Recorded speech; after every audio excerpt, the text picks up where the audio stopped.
Welcome po sa ating first ever or first prayer works of the year. As we start, sino po dito ang sinagot ni Lord lahat ng prayer mo last year? Ayan.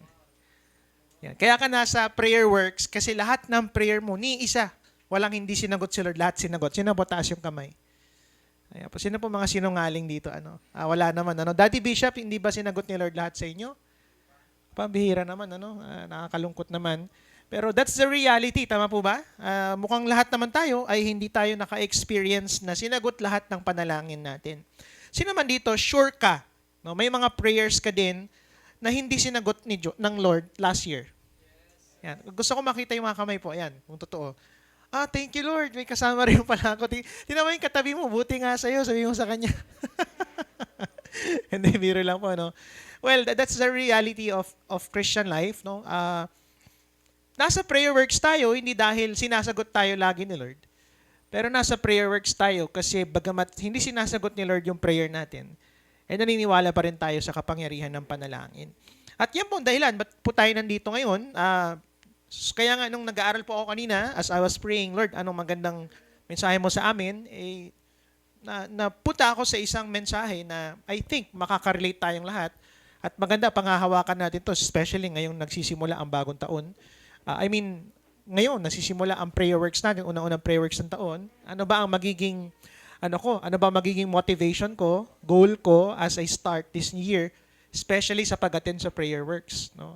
Attend ba ako ng prayer works kasi sinasagot ako? Attend ba ako sa prayer works kasi laging matindi ang nangyayari?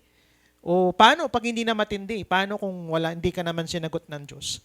So allow me to share with you a message entitled, Answered or Not, I Will Pray. Amen? So maiksi lang itong message na to, pero I think malaking tulong ito sa atin. Again, answered or not, I will pray. Pwede bang i-declare mo to sa iyo mismo? Sabi mo, answered or not, I will pray. Alam niyo po, believers are criticized most of the time on the subject of prayer. Sige, pakita natin next. Kapag usapang prayer po, mukhang maraming mga Kristiyano ang kinikriticize. Kasi sabi ng ilan, kung totoong alam ng Diyos ang lahat ng bagay, wala nang dahilan para i-inform natin siya. Diba? Sabi ng Bible, bago daw natin ipag-pray ang isang bagay, mukhang alam na ng Diyos, tama po ba? So, Rinaldo, kung alam na pala ni Lord, yung mga dapat nating ipag-pray, bakit mo pa kailangang ipag-pray? Parang naman yun, di ba? Parang, Lord, bakit? Alam mo na pala yung gagawin mo sa pamilya ko. Alam mo na yung gagawin sa buhay ko. Bakit ko pa kailangan mag-pray? Bakit pa may prayer works? Okay lang po ba kayo? Tama ba? Maybe that's the question. At pangalawang rason bakit maraming Kristiyano ang nakikriticize patungkol sa usaping prayer kasi sa reality ng unanswered prayers. Right? Sino po dito aamin kayo may mga unanswered prayers ka pa? Grabe. Tagal-tagal mo nang pinapipray, wala pa rin. At mukhang pinoprove that God does not pinoprove ng unanswered prayers na hindi lahat ng panalangin natin ay sinasagot ng Diyos at pinoprove nito na hindi lahat ng gusto natin binibigay ng Diyos sa atin. Tama po ba? Kaya nga sabi dito, even if we ask God for something with the best of intentions and faith, we can never be certain that God will give it to us. So, ayun na nga, di ba?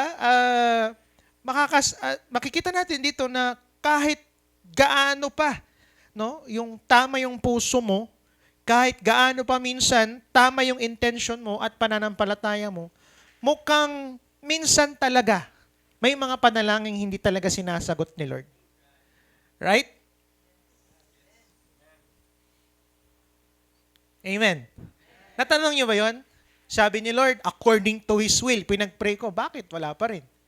Sabi ni Lord, plano niya to, malisave yung family ko. Bakit Lord? Hanggang ngayon, wala pa rin.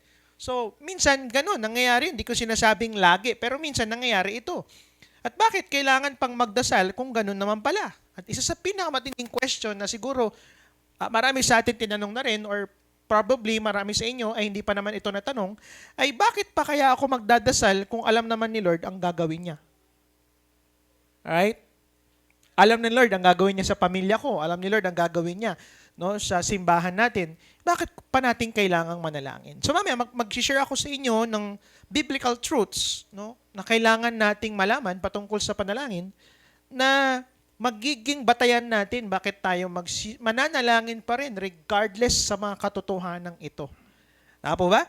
So before anything else, tayong lahat, tayo po'y mananalangin. Let's pray. Father, we thank you for today. Dalangin ko, Lord, na simulan namin ng tama ang prayer works. Simulan namin tama ang pananalangin namin. Di kami nandito, Lord, kasi nakatanggap kami, nakareceive kami, at nasagot ang isang panalangin namin. Hindi yun ang magiging motivation namin, Lord.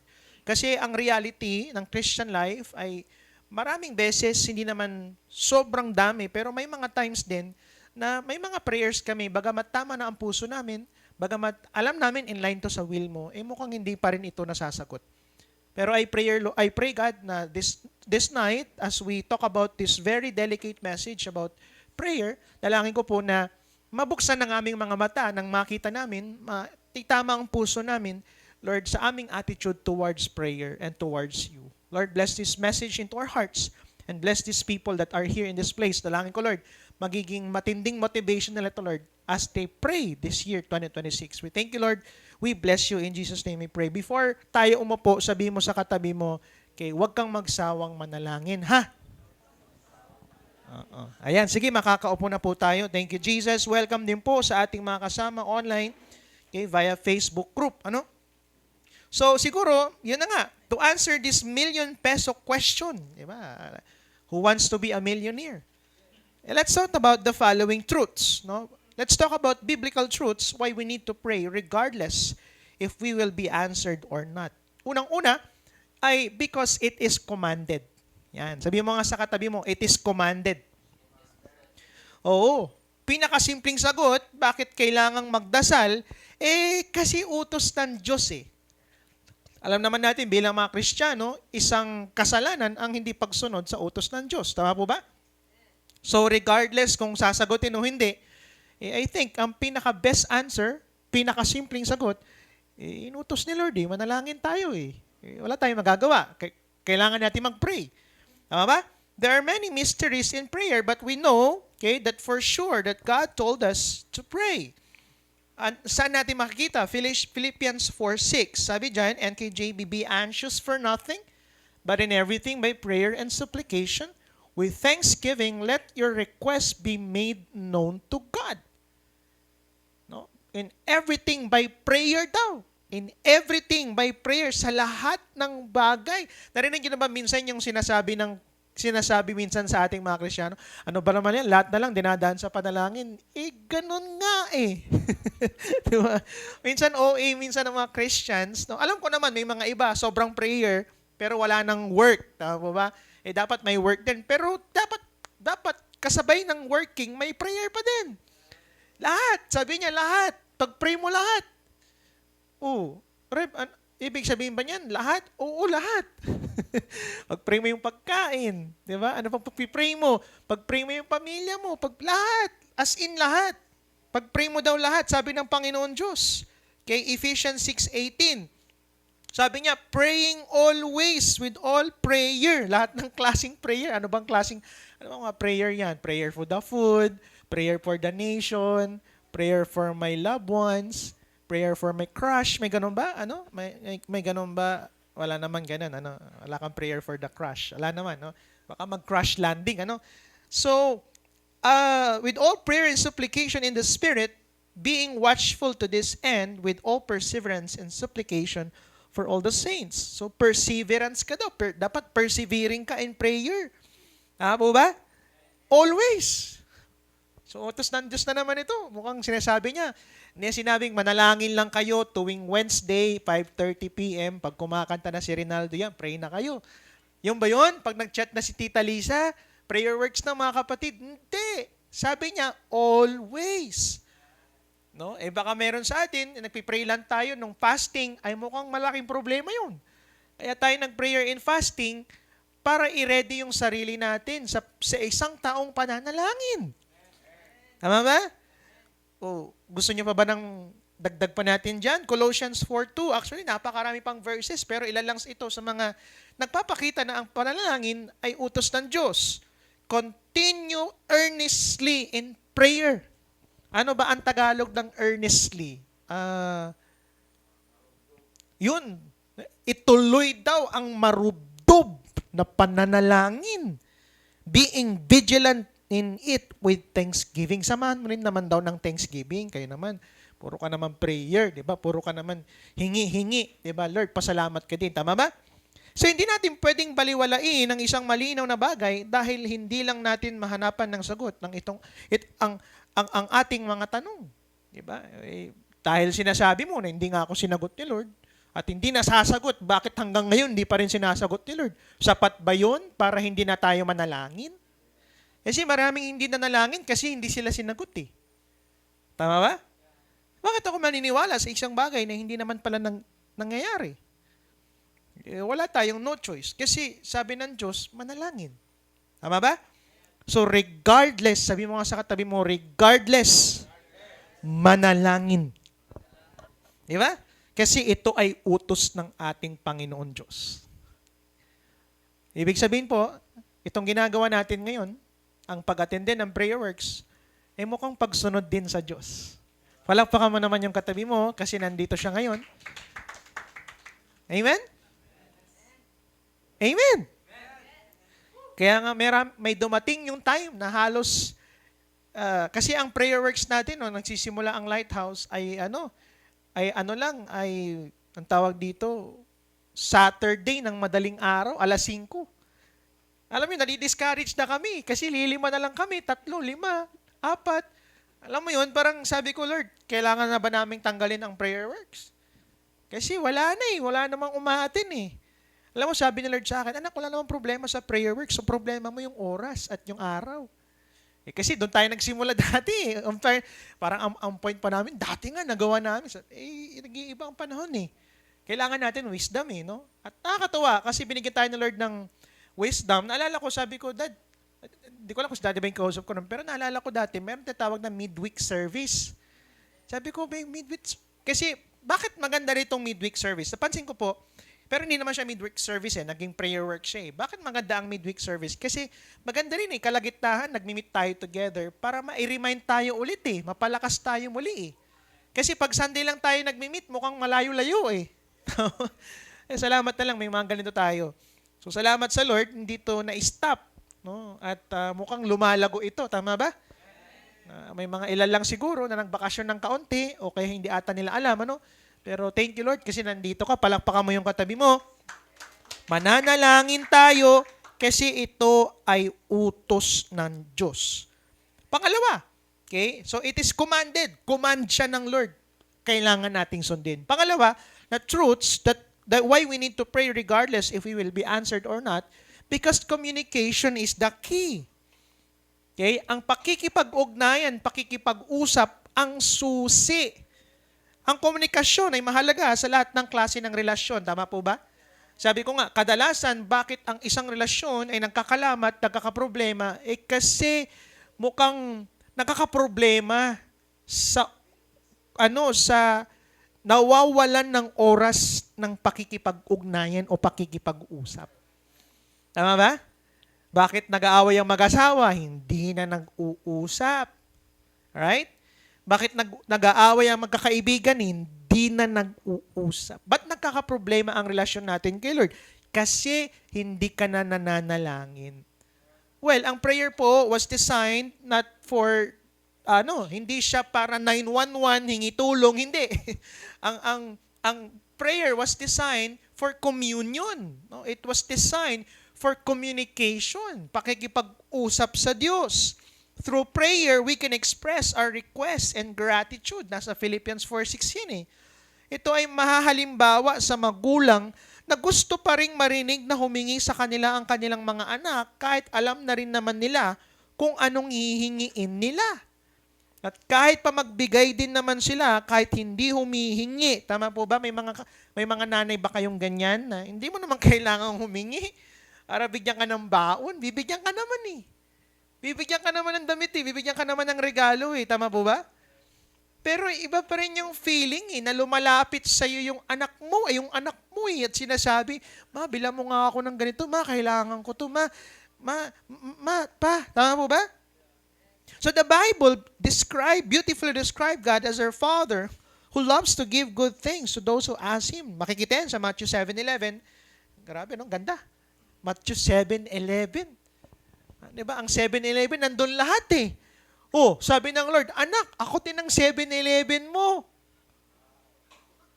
Nasa akin lahat. Kaso wala lang kape. Tama ba? I mean, meron din siguro.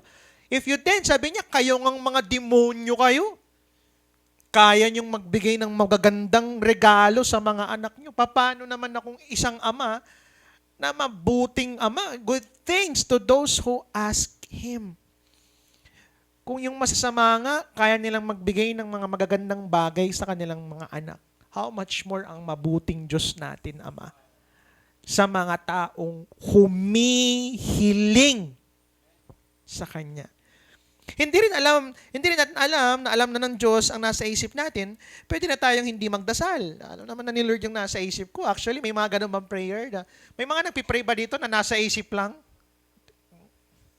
Alam na ni Lord yun. Alam nyo ba? Alam ni Lord yung mga nasa isip natin? Tama ba? Kapatid, ano ba naman yung sabihin mo? Ano ba naman yung banggitin mo lang kay Lord? Tama po ba? May isa ba yung mga ganun sa atin, di ba? Parang gusto natin, ano na si Lord eh. AI na si Lord eh. Alam naman pala na lahat ni Lord, di ba? Sabi nga dito, walang tao na nasa matinong isip ang magsasabi, hindi na lang ako magti-thank you sa tumulong sa akin. Alam naman niya na grateful ako eh. Tama ba? Hindi. Pag may nagbigay sa'yo, ipapaalam mo eh. Kasi gusto mong malaman niya na alam mo, grateful ka na binigyan ka niya. Alam mo, ganun din si Lord eh. Alam naman ni Lord ang nasa puso natin. Alam naman ni Lord eh, pero ibang-iba yung tayo mismo lumalapit, humihiling, nagpapasalamat tayo sa Kanya. Amen? Mali. Malaking bagay pa rin na sinasabi natin to sa Diyos through prayer. Alam mo, nakakatuwa kasi si Gianna po, tinuruan ko pong manalangin yan. Tinuruan namin manalangin. Pero yung prayer niya nakakatuwa, no? Kasi nagsimulang manalangin lang yan. Yung tinuro namin sa kanya nung bata. Thank you, Father, for our food. For our food. Many, many blessing. Many, many blessing. Amen. Ano lang, ngayon, iba na yung kinakanta niya. Going up, up. Ganun na siya. Sabi ko, Bambira, parang na-backslide ata yung anak ko. Parang, amen? Tama ba? Ano pa yung mga kinakanta niya ngayon? Mga TikTok yung mga kinakanta niya ngayon. Mga naririnig niya eh. Bambira. Hindi ba, ano yan? Mababago pa rin ang Panginoon niya. Tama ba? Hindi, maganda foundation yan. Ano? So, natutuwa ako sa kanya kasi nagsimula sa ganong prayer. Pero alam mo, isang gabi, nung pinag-pray ko siya, kasi siya lagi pinaglilid namin ng prayer tuwing gabi pag matutulog na kami. E natutuwa ako sa kanya kasi pag nagpipray siya, ganito siya, thank you Lord. Una-una for the food eh. Thank you Lord for our food, for the house, for the car, for the toys. Eh pag wala man lang siyang maisip, lahat ng makita niya. For curtain, sabi niya for the internet, for the cellphone, lahat. Alam mo yung pasasalamatan niya, yung sabi ko, natutuwa ako, di ba? For the aircon, lahat. For my toys, di ba? And even the smallest part in the house, talaga pinagpipray niya, pinagpapasalamat niya. Alam mo, nakakatawa siya, pero kung titignan mo, pag si Lord nakarinig yun, tingin mo, nakakamelt ng puso, ano? Isang maliit na bata na walang masyadong alam, pero grateful sa maliliit na meron siya. Imagine mo, ganun tayo kay Lord. Ikaw, kailan ka muling nagpasalamat sa tsinelas mo, di ba? Si Gianna, ganun siya. Thank you for my brush. Sabi ko, lahat na lang, di ba? Lahat na lang, pasasalamatan niya eh. Di ba? Tapos, lalo pag may mga magandang nangyari sa kanya sa araw na, ipapasalamat niya talaga.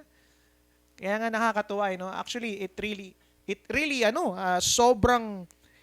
got me. Di ba? Sobrang sabi ko, Lord. Kaya minsan, nag-pray din ako ng ganun kay Lord. Alam mo, nung nag-pray ako ng ganung klaseng prayer, umiyak ako kay Lord. Sabi ko, grabe pala, no?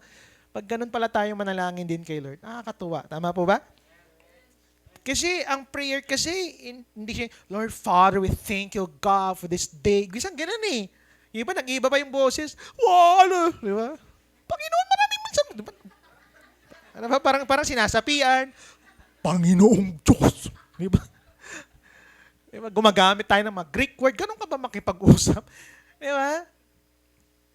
Nakakatuwa eh. Alam mo yung mga ganong klaseng prayer. Bakit tayo kailangan manalangin regardless? Kasi pakikipag-usap mo yun sa Lord eh. Susi mo yun eh sa pakikipag-usap sa Lord eh. Amen po ba? So, ibig sabihin, lumalabas na, ayun na nga, malaking bagay pa rin na sinasabi natin ito sa Diyos through prayer because communication is the key. Amen? Number 3 na truths is, it benefits us. Biblical truths why we need to pray regardless if we will be answered or not is because it benefits us. Regardless if our prayer will be answered or not, the act itself is already a blessing. Alam niyo ba na ang pananalangin ay pagpapala sa atin? The act of praying is already a blessing. God is not dependent on anyone's prayer to tell him what to do since he know exactly what to do. Hindi siya yung inaantay ka niya. Di ba ang genie ganon, yung genie, okay, what's your request? Ganon siya bigyan ka ng tatlong magagawa niya lahat yung genie yung story ng genie pero hindi siya makakagawa ng isang bagay hanggat hindi ka humihingi. Hindi ka na ng Diyos. Hindi siya yung aantayin ka niya, hindi siya dependent sa request mo. Saka lang siya kikilos sa'yo. Wala ka pang request, kanya nang gumalaw at kumilos sa buhay mo. Kasi alam niya na yung kailangan mo exactly. Alam na rin niya kung anong mangyayari, pati na rin ang hihilingin natin bago pa natin ito ipanalangin. Hindi ba kayo namamangha doon? Pero hindi kailangan ng Diyos ang panalangin ng kung sino. Hindi niya kailangan ng prayer mo. Okay lang ba kayo? Hindi niya kailangan ng prayer mo para baguhin niya at kumilos siya sa lighthouse. Okay lang po ba kayo? Nagigets niyo yung point ko? Tayo talaga ang nakikinabang kapag nananalangin tayo. Kasi prayer reminds us of our weaknesses and limitations, making us dependent and humble. So the moment you pray pala, nire-remind tayo nito sa ating mga kahinaan at mga limitasyon at nagiging mas dependent at humble tayo sa Diyos. Kaya yung mga taong nagyayabang na, alam mo na hindi na nagpipray Kaya sabihin ko sa iyo, isang malaking kayabangan ang hindi na manalangin. Mga kapatid, always pray. James 4:6, He gives more grace. Therefore He says, God resists the proud but gives grace to the humble. Prayer makes us humble. Nakaka-humble pala ang manalangin. Amen? Importante yung ginagawa nating prayer and fasting. Kasi sa prayer and fasting, talagang nalilinaw sa iyo na hindi mo kakayanin at nililinaw mo kay Lord, Lord, hindi ko kaya kung wala ka sa buhay ko. Sino yung ganun ng fasting natin? Sino yung ganun? Talagang nilinaw mo kay Lord, Lord, dami ko ng experience lang years akong Christian, pero di ko kaya, Lord, di namin kaya. Di ba? Kaya makikita mong nagsisimula ka ng magyabang the moment humihinto ka ng manalangin. Wala ka pang daldal na sinabi, huminto ko lang manalangin, nagyayabang ka na nun. Isang kayabangan ang hindi na manalangin. So gusto nyo ba naturuan yung sarili nyo na hindi yumabang? Kaya sa akin, paano manalangin? Practice nyo to. Pag-attend ng prayer works, manalangin. Nakakatuwa kasi magmula noon, diba? Magmula noon talaga. No? Nag-start talaga ako sa ministry. Ang pinaka bumago talaga sa akin, prayer works Sa mga hindi po nakakalam dito, grabe prayer works noon. So, hindi ko sinasabing hindi grabe prayer works ngayon. Iba rin ang prayer works ngayon sa prayer works noon. Hapo ba? Iba. Magkaiba sila ng move Magkaiba ng galaw Pero doon ako binago ni Lord At hanggang ngayon, nasa prayer works ako. Amen? Ang dami ko dati, nasa prayer works ako kasi wala akong alam Ngayon, kahit marami na akong alam, nasa prayer works pa rin ako kasi hindi naman yung alam ko ang magliligtas sa akin Ang Diyos tama ba? Hindi naman yung alam natin yung magliligtas sa lighthouse Ang Diyos Amen? Mas nakikilala rin natin kung sino ang Diyos dahil nararanasan natin ang karakter niya sa pananalangin. 1 John 1:9, if we confess our sins, He is faithful just to forgive us our sins and to cleanse us from all unrighteousness. So sa pananalangin pala, doon din natin nako-confess, di ba? Yung mga kasalanan natin sa Kanya. Lord, patawarin mo ako, Lord. Actually, isa sa mga ginawa ko yan. Nung unang-unang araw ng fasting, nagsorry ako kay Lord. Talagang inaisa-isa ko lahat na mga kakulangan ko, mga kasalanang nagawa ko kay Lord. And I was really crying. And I have good news. Kasi sabi niya, faithful siya napatawarin kayo. At sa sarap ng feeling, patawarin ng Diyos. Tama ba? At linisin tayo sa ating mga pagkakasala. At panguli, dito ako magtatapos, is biblical truths. So we need to pray regardless if we will be answered. Sino po dito nabibless? Are you learning? Are you learning? Palakpakan mo naman si Lord. Come on. Nalilinaw na ba? Bakit ka mananalangin? Last but not the least, because it actually matters. Kasi mahalaga siya eh. Importante siya eh. Bakit mo kailangan manalangin? Kasi mahalaga siya eh. Amen? Sabihin mo nga sa katabi mo, mahalaga. The Bible is consistent in showing that God works through prayers and that He is in full control of all events. Ano siya eh, balance ang Bible eh. Nagpapakita na ang Bible ay punong-puno siya ng mga ginawa ng Diyos dahil sa mga prayer ng mga tao at maging sa mga ginawa ng Diyos kahit hindi pinag-pray ng tao. Punong-puno ang Bible niyan. Some suggest that God determined both the ends and the means. Well, hindi ko naman sinasabing hindi yun totoo kasi makakasilip tayo ng ganun sa Bible eh, na alam na ni Lord ang simula at ang ending. And if God already determined to heal ang cancer, kunwari, merong isang cancer patient no, na gustong talagang, alam na ni Lord eh, hindi pa nagpipray yung mga kamag-anak niya, alam niya na napagagalingin niya. Okay? He also determined, kung determinado siya na pagaling ang isang cancer patient, determinado rin siya na pagalingin ang isang cancer patient dahil sa panalangin sa cancer patient na yun. Nagets niyo po? Pwedeng gumalaw ang Diyos na walang nananalangin sa isang tao. Pero possible gumalaw din ang Diyos dahil may nanalangin sa isang taong yun. Nagets po ninyo? Kaya kung anong mangyayari sa hinaharap ay nakadepende pa rin sa kung anong ginagawa natin ngayon kasama ng mga pinagpipray natin. So, sabihin sa akin, Reb, alam naman na ni Lord yung gagawin sa family ko. Hindi ko na kailangan mag-pray. Hindi, alam mo ba na kaya, possible pa rin, listen to me, na yung mangyayari sa hinaharap ay nakadepende pa rin.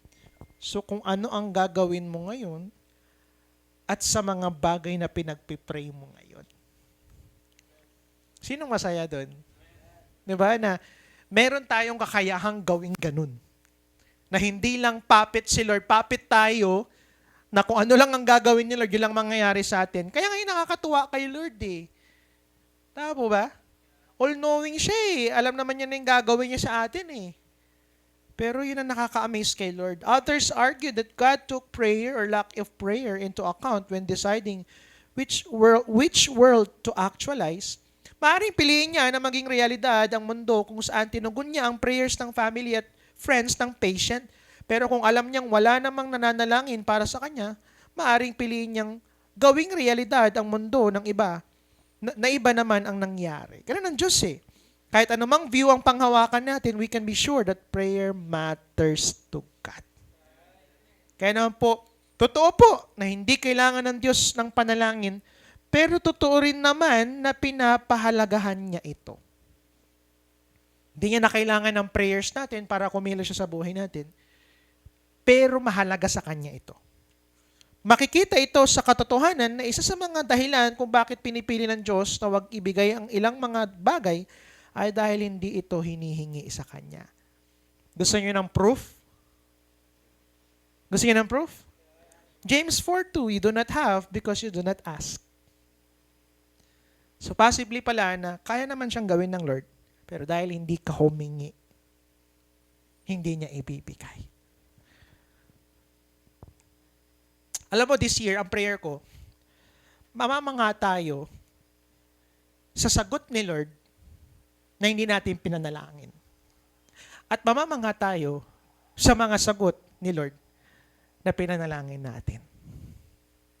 At babaguhin tayo ni Lord sa mga hindi sinagot na panalangin natin at hindi niya inalaw na mangyari sa buhay natin. Amen? Okay lang ba kayo? So recap tayo. Tapos na po ako. Okay, what are the biblical truths why we need to pray regardless if we will be answered or not?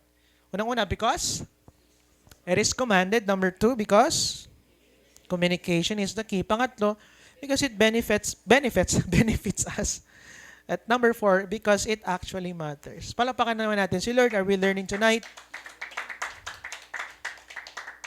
So, dito ako magtatapos. 1 Thessalonians 5:16-18. Let me end with this. Sabi dito, rejoice always, pray without ceasing, giving thanks in all circumstances, for this is the will of God in Christ Jesus for you. So, nakakatawa kasi sinimulan natin itong prayer works, hindi yung dapat ganito tayo manalangin, dapat oraba, hindi natin sinimulan sa ganun. Pero this year 2026, sinimulan natin, dapat ang prayer natin, we must pray beyond answers. Okay ba yun? Lord, tatama mo ang puso ko starting tonight na mananalangin kami. Ang Lighthouse, mananalangin kami. Beyond. Hindi sa ayaw ko ng answers. Gusto ko yun. Sinong ayaw ng answers?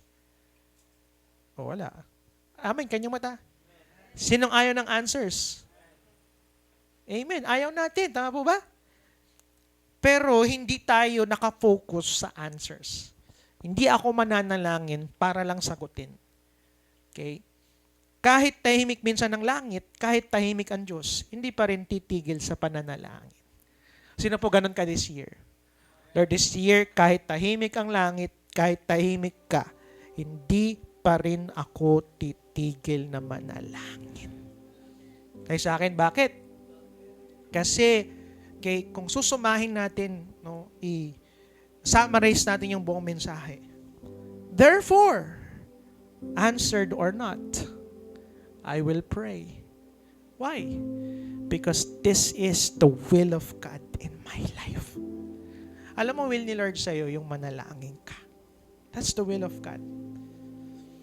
Kaya Lord, ano man ang mangyari, diba? Ang ganda nung kanta kanina, no? Meron yung kanta sa dalamhati at sa kabiguhan, sa pagluha ng pusong nasugatan. Alam niyo yan? Sa pagtutuwid mo. Kasi ang highest form of prayer ay worship eh.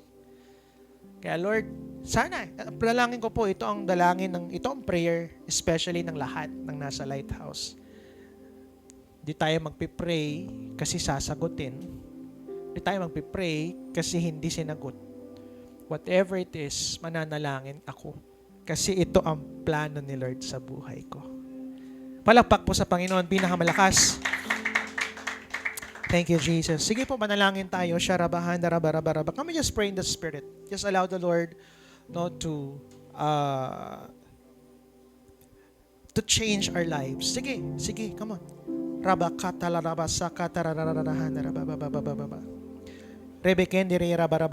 Gusto ng Lord, baguhin yung heart natin tonight. Ito yung magiging natin ngayon, magiging laman ng puso mo, magiging motivation mo. Pero kailangan ng pagbabago ng puso. Come on, allow the Lord right now. I want you to pray in the Spirit. Sige po, let's pray in the Spirit. As you pray in the Spirit, the Holy Spirit is changing your hearts. Come on, pray. Even po sa ating mga online. Come on.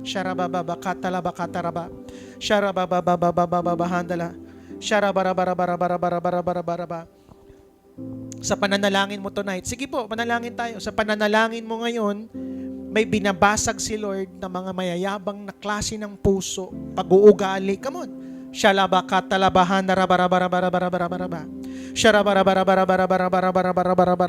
Binabalik yung desire, makipag-ugnayan, makipag-usap sa Diyos. Come on.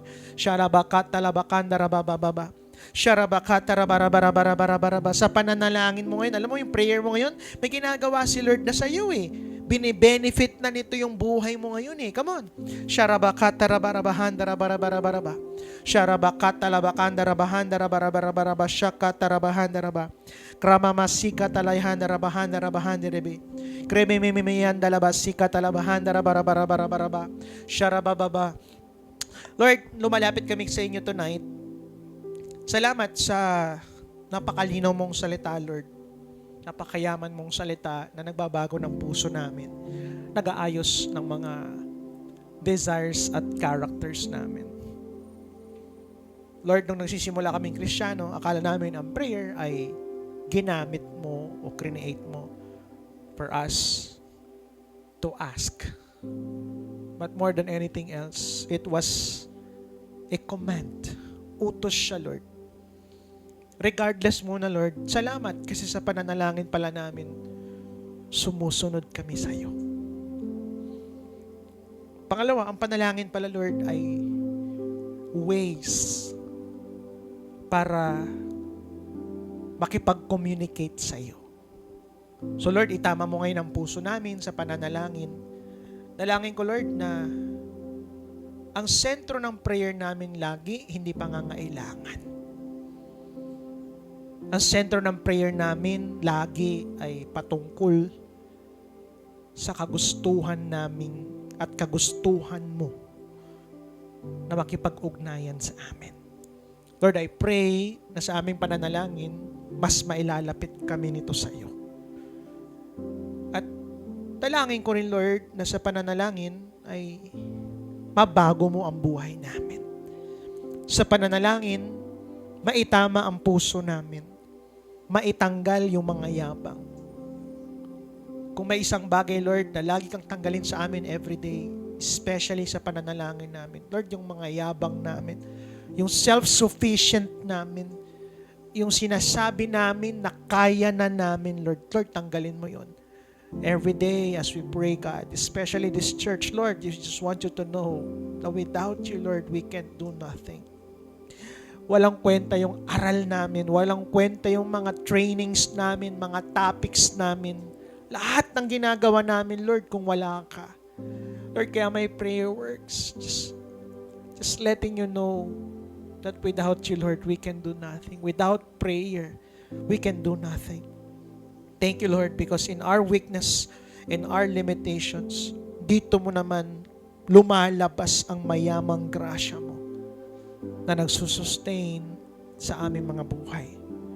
At higit sa lahat, salamat, Lord, kasi nakita namin na ang panalangin pala ay napaka-importante sa aming buhay. So Lord, sa oras pong ito, sagot man o hindi, tahimik man ang langit o maingay, ano man ang nasa labas at loob ng mga panalangin namin, we will still pray because this is your will in our lives. Salamat po, Panginoon, sa oras pong ito. Salamat, Panginoon, sa mensaheng ito. Lord, seal this word into our hearts. And we thank you, Lord, continuously. Dalangin ko po, Lord, na hindi lang tonight, pero hanggang sa matapos ang taong ito, Lord, may gana o wala, mananalangin kami. Aattend kami prayer works. Sa gitna man ng problema ng pagsubok, masaya man o hindi, comforting man o hindi, Lord, pero mananalangin kami. Thank you, Jesus. Lord, bless this service. I pray that through this service, mas ibabalik kami nito sa pananalangin. In Jesus' name we pray.